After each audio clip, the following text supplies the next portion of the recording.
Bismillaahi Raxmaani Raxiim kulanti wacan saaxiibayaal kusoo dhawaada barnaamijkeena dhacdooyinka caalamka oo aan kusoo qaadan doono maxaa laga yiri ciyaartii xalay qabsoontay ee UEFA Super Cup taas oo u dhaxaysay kooxaha Paris Saint-Germain iyo Aston Villa iyadoona hadalhaynta ciyaartaasi ka weyneed dhacdo weyn oo ku qarsooneed kadib markii garsooraha Soomaaliyeed ee heerka caalamiga ah Cumar Cartan oo ah garsoore Soomaaliyeed oo Mareykanka ka hor istaagay inuu garsoore ka noqdo koobka adduunka ee FIFA maalmo ka hor inta uusan tartanku bilaabanin arrimo la xiriira baaritaanka iyo hubinta xogtiisa awgeed. Haddaba maxay caalamka iyo dunida sportskuba ay ka yiraahdeen dhexdhexaadintii xalay uu sameeyay garsoore Cumar Cartan iyo guulaha taariikhiga uu soo hooyay inta aan ku guda jirno barnaamijkan dhacdooyinka caalamka ayaan ku eegi doonaa. Sidoo kale barnaamijka waxaan ku soo qaadan doonaa maxay tahay dhacdada weyn ee naadirka ah oo qaybo ka mid ah dunida ka dhacday dadkii daawanayna ay iska bixiyeen muraayadihii ilaalinta indhahooda halka kuwa kalena si wadajir ay ugu istaageen kuraastooda.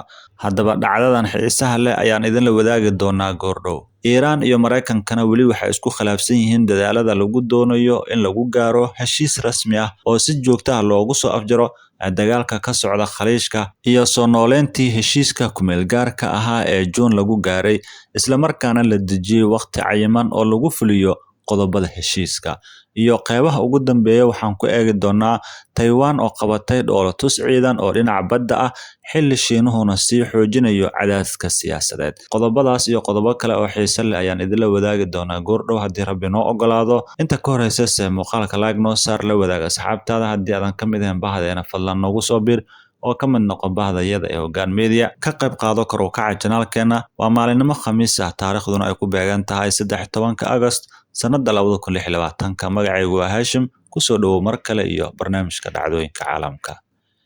Aynu ku bilownay Paris Saint-Germain ayaa markii labaad oo xiriir ah ku guuleysatay tartanka UEFA Super Cup kadib markii 2-1 ay kaga adkaatay Aston Villa waxaana guusha u xaqiijiyay gool uu qaybtii labaad dhaliyay ciyaaryahanka Desire Doua ciyaar sanad kasta noqota furitaanka xilli ciyaareedka kubadda cagta. Haddaba tani waa koobkii ugu horeeyay ee 6 koob oo ay PSG suuragal tahay inay ku guuleysato ama ay ku guuleysatay xilli ciyaareedkan sidoo kalena PSG waxay noqotay kooxdii ugu horeysay ay ku guuleysatay UEFA Super Cup 2 sano oo xiriir ah tan iyo Real Madrid oo sidaasi ay sameysay sanadihii 2016 iyo 2017.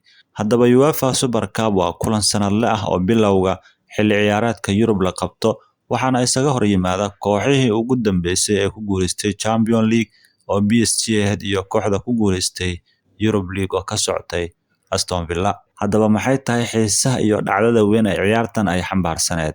Ciyaartan oo ka dhacday magaalada Salzburg ee dalka Austria waxaa garsoore ka ahaa Cumar Cartan oo ah garsoore Soomaaliyeed oo Mareykanka ka hor istaagay inuu garsooro ka noqdo koobka adduunka ee FIFA maalmo ka hor inta uusan tartanku bilaaban arrimo la xiriira baaritaanka iyo hubinta xogtiisa. Haddaba mas'uuliyiinta Mareykanka ayaa ka andacooday in Cartan uu xiriir la lahaa ururo ay ku tilmaameen argagixiso balse ma aysan soo bandhigin wax caddayn oo arrintaasi taageeraysa. Haddaba UEFA ayaa jawaab uga bixisay arrinka iyadoo Cartan u dooratay inuu garsoore ka noqdo UEFA Super Cup tallaabo loo arkayay in ay ahayd muujin awood iyo fariin siyaasadeed oo ka dhan ah kubadda cagta xilli xiriirka UEFA iyo FIFA-na uu sii xumaanayay. Arrintan waxaa xilli ciyaareedkii hore loo qoondeeyay inuu yahay garsoorihii ugu fiicnaa Afrika sidaa darteed UEFA waxay siisay fursad uu ku hogaamiyo mid ka mid ah kulamada ugu waaweyn ee bilowga xilli ciyaareedka kubadda cagta ee Yurub. Kala fogaanshaha UEFA iyo FIFA ayaa tan iyo markaasi sii xoogaystay. UEFA waxay hormuud ka noqotay olole lagu doonayo in Infantino laga qaado xilka madaxweynaha FIFA kadib qorshe uu dhawaan waday oo fashilmay kaas oo la xiriiray in saamiga koobka adduunka la iibiyo. Cumar Cartan ayaa noqday garsoorihii ugu horeeyay aan Yurub u dhalan ee qabta finalka UEFA Super Cup inta ciyaarta socotay wuxuu bixiyay 3 kaar oo jaalle ah dhammaantoodna waxaa loo taagay ciyaartoyda Aston Villa. Aynu u gudubnay marka maxay ahayd dhacdada weyn ee qaybo ka mid ah dunida sida naadirka ah loogu arkay iyadoo dadkii daawanayna ay iska bixiyeen muraayadihii ilaalinta indhahooda halka kuwa kalena ay si wadajir ah ugu istaageen kuraastooda. Dhacdadan ayay ahayd dayax-madoobaad buuxa oo qoraxda ah ayaa fiidnimadii xalay Arbacada ahayd ku fiday waqooyiga dalka taas oo muddo kooban ee gobolka gelisay mugdi.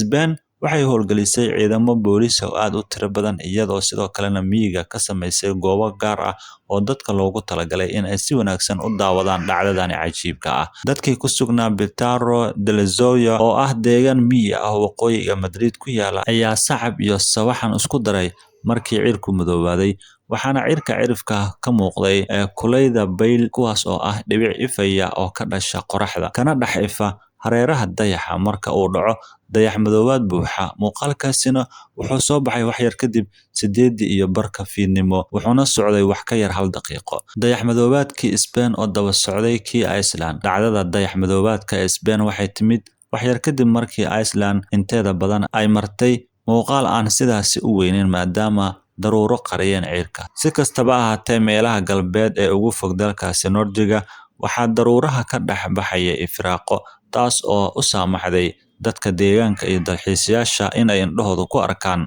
dhacdada cirka. Waayahay daawade, haddii aan u gudubno qodobka xiga, Iiraan oo sheegtay in wax horumar ah laga gaarin dib u soo nooleynta heshiiskii nabadda ee ku-meelgaarka ahaa ee ay la gashay Mareykanka. Iiraan iyo Mareykanka ayaa weli isku khilaafsan dadaalada lagu doonayo in lagu gaaro heshiis rasmi ah oo si joogto ah loogu soo afjaro dagaalka ka socda Khaliijka, sida uu sheegay ilo sare oo Iiraani ah. Ilo wareedka ayaa sheegay in wax horumar ah aan laga gaarin wadahadallada lagu doonayo in dib loogu soo nooleeyo heshiiskii ku-meelgaarka ah ee Juun lagu gaaray, isla markaana la dejiyo waqti cayiman oo lagu fuliyo qodobada heshiiska. Hadalladan ayaa yimid xilli madaxweynaha Mareykanka Donald Trump uu mar kale weerar afka ku qaaday hoggaanka Iiraan, taas oo sii wiiqday baa la yiri rajadii laga qabay in xal laga gaaro xiisadda kadib weeraro cusub oo Talaadadii lagu qaaday maraakiib ku safraysay gobolka. Heshiiskii bishii Juun lagu gaaray waxaa ku dhawaaqay in si degdeg ah oo joogto ah loo joojiyo dhammaan howlgallada militari ee dhinacyada oo dhan, balse heshiiskaasi si dhaqso ah ayuu u burburay. Trump ayaa 7 Luulyo sheegay in heshiiskaasu dhamaaday, halka wasaaradda arrimaha dibadda Iiraanna ay 7 kadib ku dhawaaqday in heshiiska la hakiyay. Mareykanka ayaa Iiraan ku eedeynayay in ay ka gaabisay fulinta ballanqaad ku jiray heshiiska oo ahaa in dib loo furo maranbiyoodka muhiimka ah ee maraakiibtu maraan ee marinka Hormuz. Dhanka kale, Tehran waxay sheegaysaa in Washington ay ka baxday ballanqaadyadii ay iyadu qaaday oo ay ku jiraan bay tiri in laga qaado xanibaadda lagu soo rogay dekedaha Iiraan iyo in la sii daayo hantida Iiraan ee la qaboojiyay. Mid ka mid ah arrimaha dhexdhexaadiyaashu ka shaqeynaya waa in uu Mareykanka dib ugu soo laabto heshiiska ku-meelgaarka ahaa, isla markaana la qeexo waqti cayiman oo lagu fuliyo ballanqaadyadii.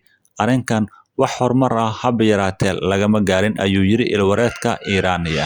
Trump ayaa Arbacadii sheegay in Mareykanku si buuxda gacanta ugu hayo marinka Hormuz, hase yeeshee hay'adda maamulka marinka gacanka Faris oo ah hay'ad ay Iiraan u samaysatay maareynta marinbiyoodka ayaa sheegtay in marinku weli xiran yahay, isla markaana aan dib loogu furi doonin ilaa iyo shuruudaha Iiraan la aqbalo. Waayahay, ugu dambeyn haddii aan eegno, Taiwan oo qabatay dhoolatus ciidan oo dhinaca badda ah xilli Shiinuhuna sii xoojinayo cadaadiska badeed. Ciidamada qalabka sida ee Taiwan ayaa sameeyay dhoolatus ka dhan ah go'doominta dhinaca badda ah, taa oo qayb ka ahayd ciyaaraha dagaal ee sanadlaha ah. Dhoolatuskan ayaa lagu adeegsaday ciidamada badda iyo ilaalada xeebaha, iyadoo lagu matalayay xaalad markab ganacsi loo galbinayo loona ilaalinayo amnigiisa, sida ay Khamiistan sheegtay wasaaradda difaaca Taiwan. Arrintan ayaa kusoo beegantay xilli Shiinuhu sii kordhinayo cadaadiska dhinaca badda ah ee uu ku hayo Taiwan. Taiwan oo Shiinuhu u arko dhulkiisa ayaa muddo dheer ka walacsaneyd in Beijing ay isku daydo in jasiiradda ku go'doomiso dhinaca badda ama ku soo rogto xanibaad adag si loogu qasbo in ay isdhiibto. Bishii Juun, Shiinuhu wuxuu bilaabay baa la yiri waxa uu ugu yeeray roondooyinka fulinta sharciga, kuwaas oo laga sameeyay biyaha ka baxsan xeebaha bari ee Taiwan. Tallaabadan ayaa carag gelisay Taipei, waxayna walaac ku abuurtay baa la yiri Washington iyo qaar ka mid ah caasimadaha kale ee reer galbeedka. Isku soo wada duuba, ujeedada dhoolatuskan ayay ahayd baa la yiri in laga hortago in ciidamada Shiinuhu isticmaalaan buundada si ay degdeg ah ugu gudbaan gudaha magaalada Taipei. Waxaan aaminsanahay in qorshahaas militariga ay sidoo kale ku jirto ama ay ku jiri karto in buundooyinkan la dumiyo haddii xaaladdu khasab ka dhigto, si loo xaqiijiyo in ciidanka xoreynta shacabka Shiinuhu uusan awoodin in uu si degdeg ah ugu tallaabo webiga, kadibna uu halkaa uu ka sii wado horusocodkiisa ayuu yiri Chen Chang. Muuqaalka like saar la wadaag asxaabtaada haddii aadan ka mid ahayn bahdeena fadlan nagu soo biir aragtidaadana qaybta hoose ee faallada noogu reeb. Aad iyo aad ayaad u mahadsantahay.